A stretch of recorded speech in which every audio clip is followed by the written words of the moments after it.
大家好，今天我們迎來了市場的重磅消息。加拿大央行宣布再次減息0.25個百分點，將基準隔夜利率降至2.25個百分點。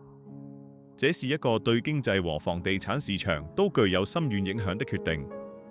這次減息標誌着央行在應對當前經濟挑戰方面邁出了關鍵一步。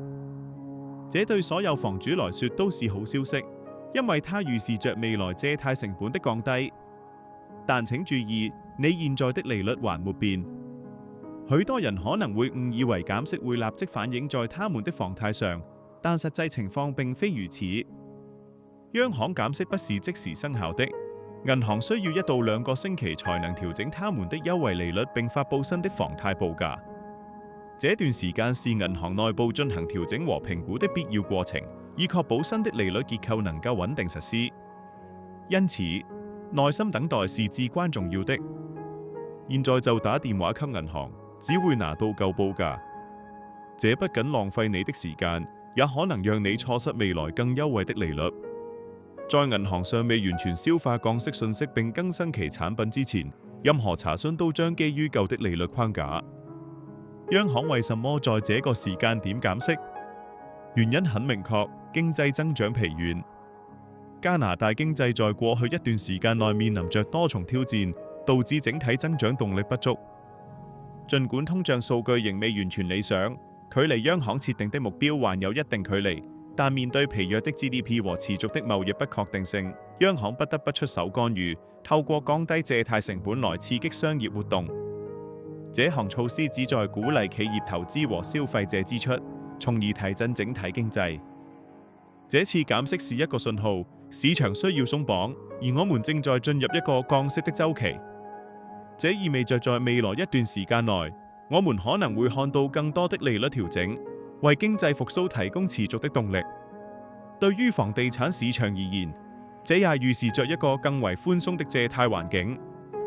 如果你是浮動利率持有者，這次減息對你的影響取決於你的供款類型。了解你的具體房貸產品是至關重要的，因為不同的類型會帶來不同的結果。1. 浮動月供，這是最簡單的情況。你的月供金額會直接減少，這意味着你每個月需要支付的金額會立即降低，從而減輕你的財務負擔。你將立即看到每月現金流的壓力得到緩解。這對於那些每月預算緊張的家庭來說，無疑是一個非常受歡迎嘅變化，讓他們有更多的資金可以自由支配。2. 固定月供，你的月供金額不會改變，儘管利率下降，但你的每月還款額將保持不變，這為你的財務規劃提供了穩定性。但這並不代表你沒有受益。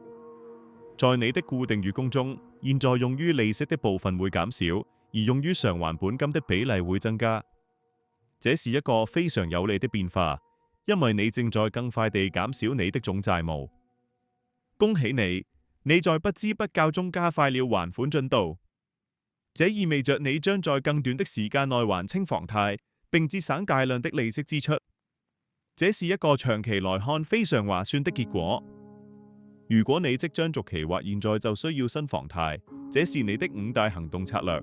這些策略將幫助你在當前的市場環境中做出最明智的決策，確保你獲得最佳的房貸條件。1. 等待1到2週，讓市場充分消化降息，確保拿到真正的最低報價。過早行動可能會讓你錯失更優惠的利率，因為銀行需要時間來調整其產品。2. 準備文件，趁這段時間準備好所有財務文件，例如收入證明、信用報告等，一旦新利率出來就能立即行動。這將確保你在競爭激烈的市場中佔據先機，快速鎖定最佳利率。3. 考慮短期固定，避免鎖定5年。考慮鎖定2或3年的固定利率，這樣可以在未來利率預期更低時，再次以一個更優惠的價格續期。例如，目前3年期固定利率可能為 3.94%， 相比銀行 4.62% 的利率，每10萬加元可節省 37.39 加元。4. 貨比三家，永遠不要接受你現有銀行的第一個報價。透過專業按揭經紀人比較不同金融機構的報價，包括主要銀行、信用合作社和信託公司，這將幫助你找到最適合你需求的房貸產品。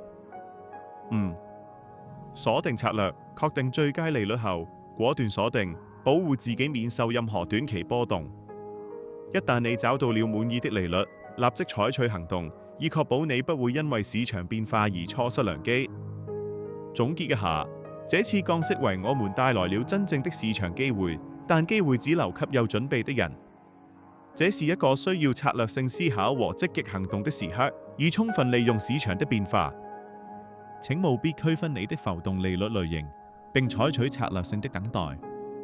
了解你的房貸產品細節，並在銀行調整利率後再行動，將幫助你做出最有利的決策。房貸是你的最大負債，請務必做出最聰明的決定。這不僅關乎你每月的支出，更關乎你長期的財務健康和財富積累。要獲取即時的市場分析、最準確的利率數據，並為你的房貸規劃最優策略，請立即訪問 Liverate.ca。我們的專業團隊將為你提供個性化的建議和支持，幫助你在複雜的房貸市場中導航，確保你獲得最佳的利率和條款。